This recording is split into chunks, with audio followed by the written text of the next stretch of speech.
Welcome sa aking channel. I'm Jelly-Ann from Jelly-Ann Tutorial. Kung bago ka pa lang sa aking channel, pahingin naman dyan isa-subscribe. Hit mo na rin ang bell button para updated ka sa mga susunod ko pang i-upload.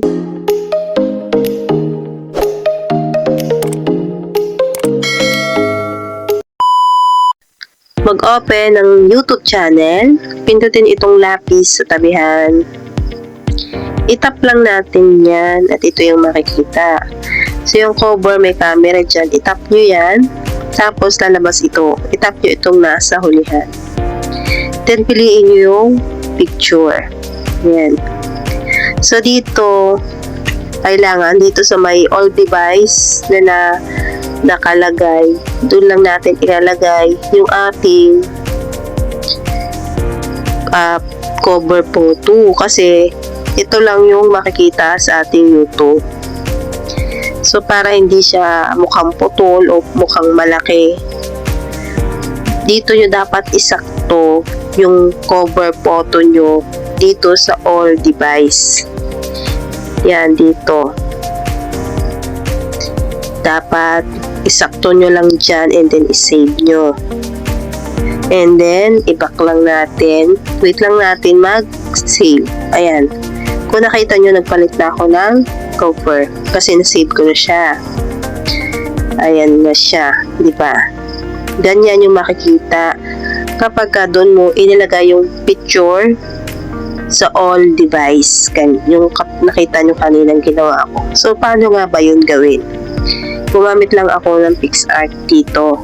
Kung hindi nyo pa alam kung paano gumawa ng sariling cover para sa YouTube, ay may ginawa akong tutorial doon, pwede nyo panoodin.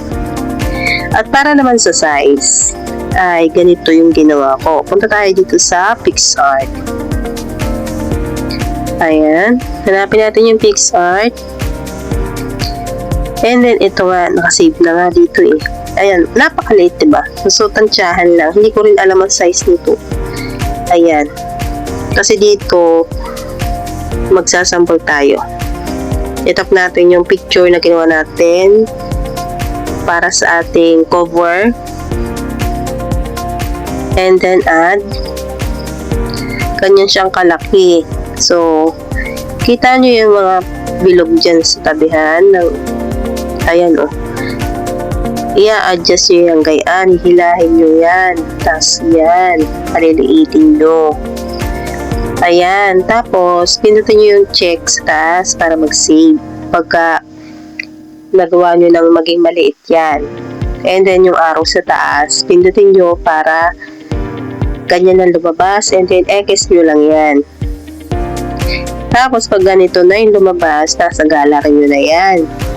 So, punta kayo sa YouTube. And then, punta nga kayo dito sa may lapis. Ayan. Tapos, pindutin yung camera din sa may cover. Ayan. Tapos, pindutin yung nasa hulihan. Tapos, piliin natin yung galing sa PixArt. Ito yung pinaliit natin kanina. So, ang ginawa ko dito nga, itinapat ko lang dyan sa may all device na yan. Dyan sa may gitna. Dyan lang dapat nakalagay. So, kung halimbawa, malaki pa din para dyan, punta ulit kayo dun sa PixArt. I-adjust yung uli lang mas maliit. Kung halimbawa naman yung edit nyo ay napaliit naman, pumunta ulit kayo sa PixArt. Palakihin nyo ng konti. So, ganun lang. Pwede nyo namang hindi muna siya i-save kasi tinatansya nyo pa yung laki ng inyong cover photo.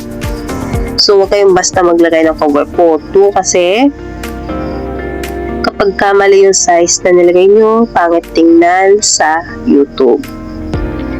So, ganun lang. Ha? Kapag may mga i-adjust kayong size, PixArt lang ang gamitin nyo. Ayan. PixArt lang. Sa PixArt lang ako e-edit. Pinindot ko lang yung plus sign. Hinanap ko yung black background. Tapos, inad ko lang yung picture na ginawa ko pang cover sa YouTube. Tapos, in-adjust ko lang yung size dyan. Ayan, ganyan lang. So, yun. Ganun lang siya. Kapag halimbawa, sakto na naman, ayan, kapag kasakto na sa inyong tansya o sa inyong mga ginawang adjust sa PixArt, pwede nyo na siyang i-save. So yan, ganyan lang ginagawa ko. Kasi yung iba basta na lang nag-upload ng mga cover sa YouTube. Kaya minsan yung mukha hindi kita, yung nilagay na text hindi kita. Kasi hindi nakikita kapag lumampas ka dito sa gitna. Hindi na siya kita dun sa sa cover mo sa YouTube channel. Kaya dapat kapag maglalagay ka, dito lang sa gitna, din sa may all device. Ayan.